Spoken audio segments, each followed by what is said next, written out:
Hey Math 186 kids, welcome to Chapter 10, Analytic Geometry and Conic Sections. 10.1 is just a little brief introduction to analytic geometry and some definitions of some of the shapes we'll be discussing in the next three sections.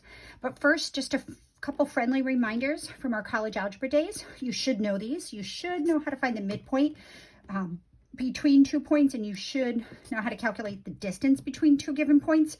So as a reminder, let's put those templates in here. Let's suppose I have 2 points, first one being x1, y1, the second one being x2, y2. Then the midpoint of the line segment connecting the points is, remember, it's a point, the midpoint. So we're looking for coordinates of a point. We have an x coordinate and a y coordinate. And the midpoint of a line segment connecting 2 points, well, the x coordinate of the midpoint is just the average of the x coordinates of the points it's connecting. So in other words, just add those two x coordinates together and divide by 2.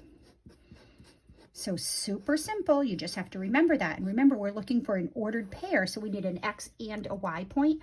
The y coordinate of the midpoint is just the average of the y coordinates of the points that are being connected.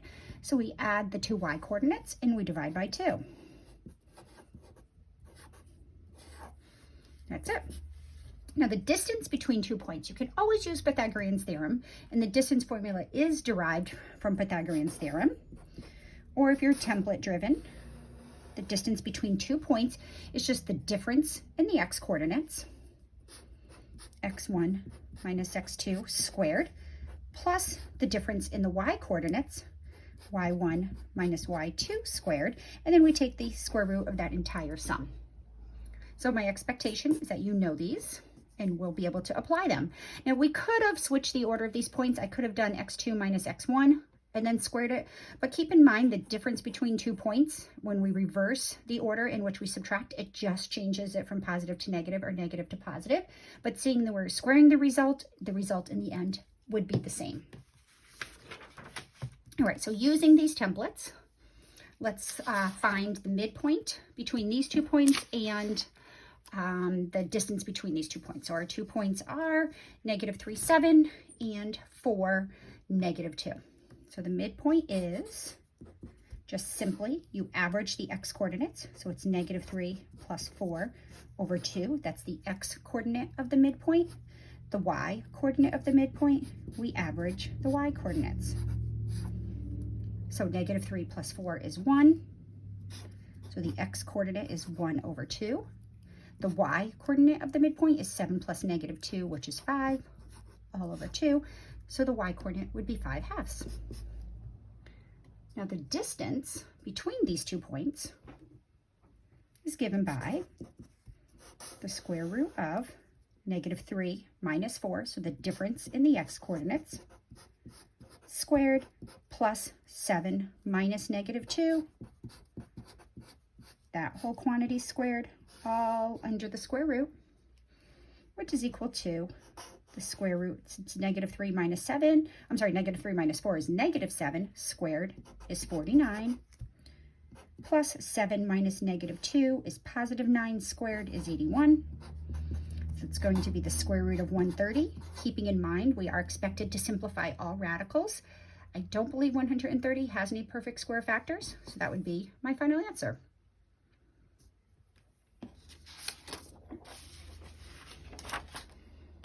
Another little reminder.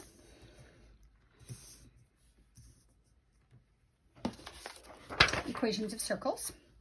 Well, a circle is defined formally in geometry to be the set of all points that are the same distance from a fixed point called the center. So the center is some point in the xy plane. So typically we call the coordinates of the center HK, just standard notation, just like we call the slope M. Centers are typically identified with H and K. And the center is not a point on the circle, but it's used to find the points on the circle. So every point on this circle is the same distance to the center. This is the same distance, this is the same distance, this is the same distance. And this common distance is the radius of the circle, and we call that R.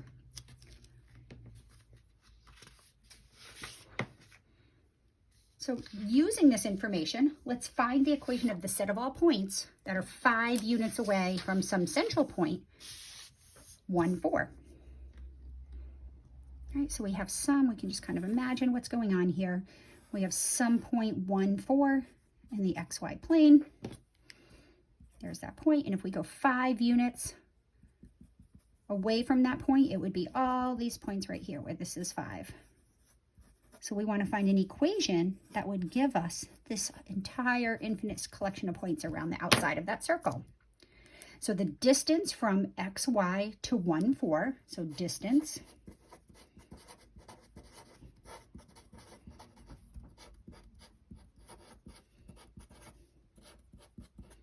well, if we use the distance template, it's just going to be the square root of x minus 1 squared plus the difference in the y coordinates, y minus 4 squared, and that equals 5, because we're told the distance between the 2 points is 5. So there's the equation. So equations of circles typically aren't expressed like this. We like to eliminate the radical to make it look more visually pleasing. So if I square both sides, we get rid of the radical on the left, and we get x minus 1 squared plus y minus 4 squared equals 5 squared. Or let's just clean that up. We're going to say x minus 1 squared plus y minus 4 squared equals 25. So this is an equation of a circle in standard form.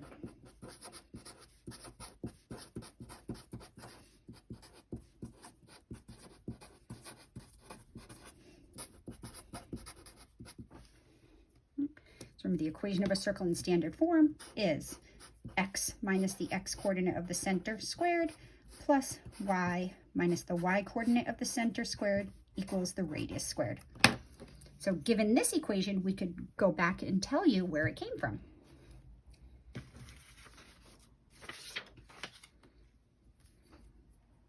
Parabolas, on the other hand, geometrically behave differently than circles. So we talk a lot about parabolas in our intermediate algebra class. We don't really look at the geometry behind them, so we're just going to examine this a little bit more today, and actually more in section 10.2. Formally, a parabola is the set of all points that are an equal distance from both a point, and instead of calling the center, it's called the focus, and a line. So you have to have a point in the xy plane and a line in the xy plane. The point is called the focus, the line is called the directrix, and every point on the parabola is the same distance from both that line and that point. So for example, here's a parabola, and there's a picture with the included in the focus and the directrix. Now the focus and the directrix aren't on the parabola, but they're tools to help us draw the parabola.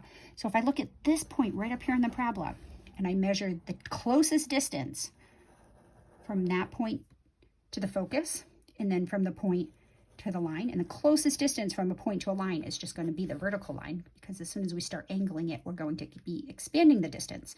So those two distances are the same.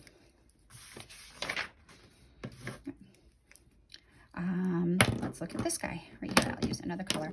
If I look at this point on the parabola right down here below the focus, and I look at the distance from this point to the focus and this point to the line, those red distances are the same. Here's another point.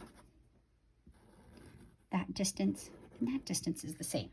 So now in our algebra classes, we typically only talk about vertical parabolas. In this class and in our future calculus classes, we will start talking about horizontal parabolas. So we're literally just going to rotate that guy sideways. Theory is exactly the same. You have a line. This time you're going to have a vertical line, and you're going to have your focus, which is a point, and then any point on the parabola, the distance to the point is going to be equivalent to the distance to the line. So again, we'll talk about that in a little more detail in the next section. Sorry, I lost my train of thought for a minute. All right, let's look at this guy. Find the equation of the set of all points that are the set of all points xy that the distance from the point xy to 2, 3 is equal to the distance from xy to the line equals 1. So this is a little more complicated because we have two little templates that we have to work with. So here, if you can see in this graph right here, I have the point 2, 3, and here's the line y equals 1. So this is the point 2, 3 right here. And we're looking for the set of all points. So I'm just going to randomly pick a point. Let's say about, I'm trying to make it look like about right here. Right? And then this is my point xy. And the distance from xy to 2, 3 is going to be the same as the distance from xy to that line. So I'm going to call this distance 1. And I'm going to call this distance 2. So let's first find a template for distance 1. So the distance from the point xy to the point 2, 3, remember using the distance template is going to be the difference in the x coordinates. So x minus 2 squared plus the difference in the y coordinates, y minus 3 squared, right? So this is distance 1. Distance 2, the distance from this point to the line, well, notice this point right here shares the x coordinate with the point above it. So it's going to be the same x coordinate, and the y coordinate is what is changing. Oh, and we know the y coordinate is 1 because we're on the line y equals 1. So that point right there shares that x coordinate, and it has y coordinate 1 because it falls on the line y equals 1. So that distance 2, it's going to be the distance from this point to the line. So it's going to be the difference in the x coordinates, which they have the same x coordinates, so that's just going to disappear, plus the difference in the y coordinates. So it's going to be y minus 1 squared, and those are equal. So technically, this is the equation of the set of all points x, y that have the same distance to the point 2, 3 as they do to the line y equals 1. But we're going to clean it all up here. Notice we have a radical equaling a radical, a square root equaling a square root. So if we square both sides, we can eliminate the radicals, and we can just say that x minus 2 squared plus y minus 3 squared equals, well, x minus x is 0, so that just disappears, and that's just going to be y minus 1 squared.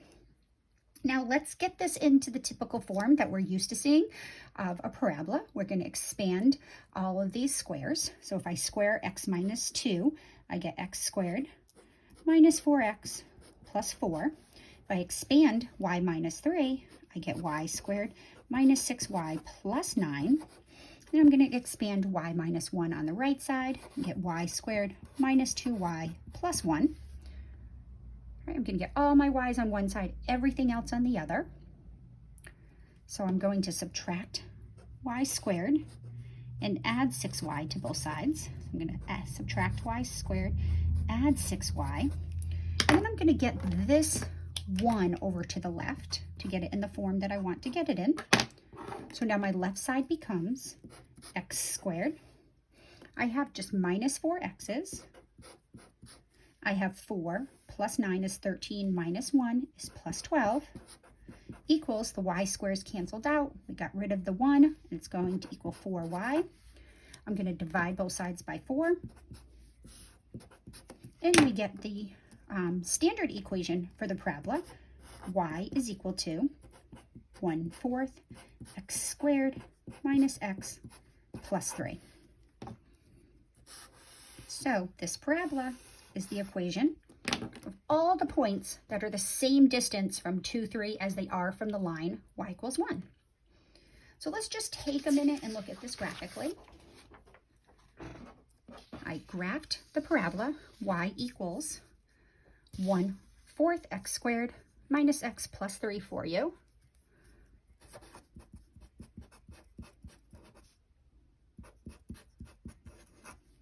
So right here is my focus. This is the point 2, 3. It's not on the parabola, but it's helping us establish the properties of the parabola. Here's my directrix, and this is the line y equals 1. Right, so if I pick any point on this parabola, I'm going to look at this guy right here. This looks like a point, I know. That looks like the point 4, 3. Now, again, I'm only going based on what the graph looks like, but let's just check. Let's make an XY table. All right, if we plug in 4 for X, we get 4 squared is 16. Divided by 4 would be 4. Minus 4 plus 3, it is the point 4, 3. Right, so notice the distance from 4, 3 to the line here, right?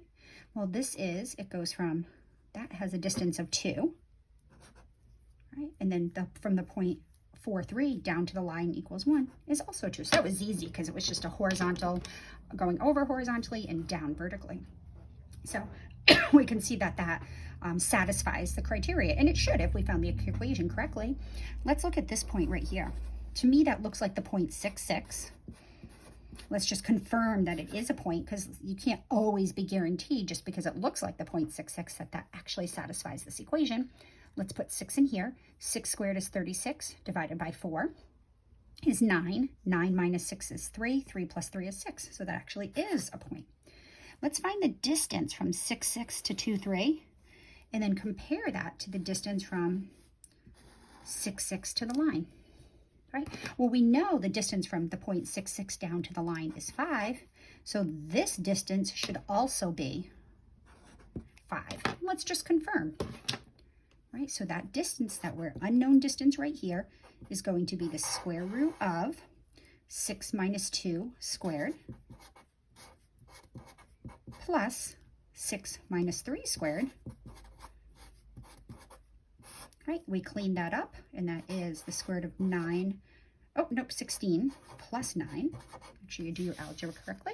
And the square root of 16 plus 9 is the square root of 25, which is 5, which is what we needed, right? So it does equal that. So that's how parabolas are formally defined. We're going to talk a little bit more about those in the next section in 10.2. All right, 2 more shapes. The ellipse, similar to the parabola, takes a set of points and looks at 2 distances, but the distances are now being compared to 2 points inside this shape. So what we do is we start with 2 points in a plane. These 2 points are called the focus 1 and focus 2 are the foci. And the ellipse is the set of all points, such that when you take the distance from the point to each of those and add them together, it's going to be the same constant. So if I look at, here's an ellipse, and here are the 2 focus points.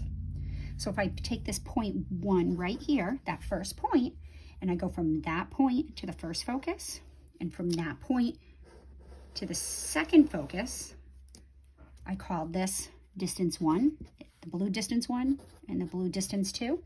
The blue distance 1 plus the blue distance 2. I pick any other point. I'm going to pick this guy right here. If I pick that guy and I go to each focus and I look at these distances right there. So I call this distance 1 and this distance 2. Those are going to equal each other. So no matter where I pick a point, way up here, and if I look at the distance from that point to that focus and that point to that focus, those are going to keep equaling each other for any point on the outside of that shape, the ellipse. The sum of the distances, I can't keep that pen away,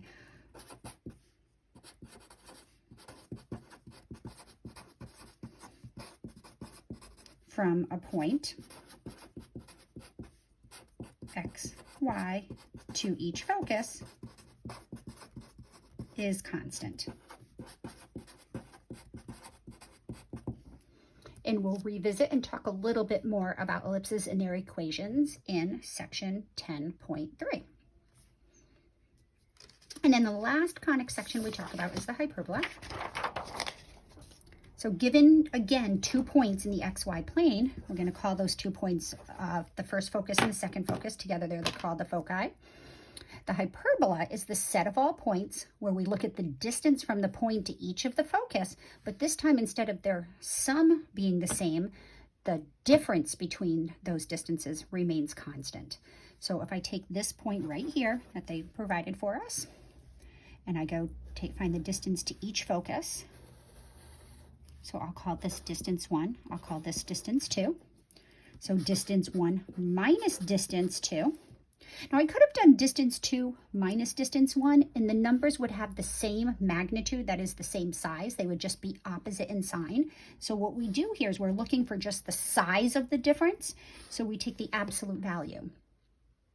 So the difference between D1 and D2 is the same as the difference between D2 and D1. They have the same size, just one is positive and one is negative. So we focus on the positive difference. So if I pick any other point, let's suppose I pick this point right here.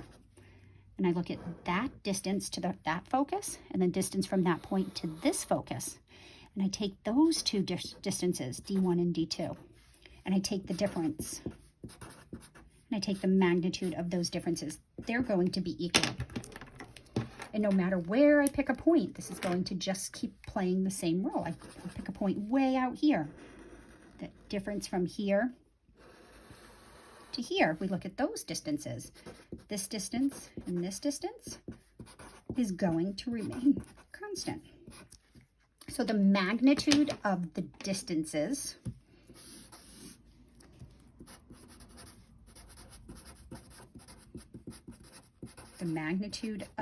the difference of the distances from a point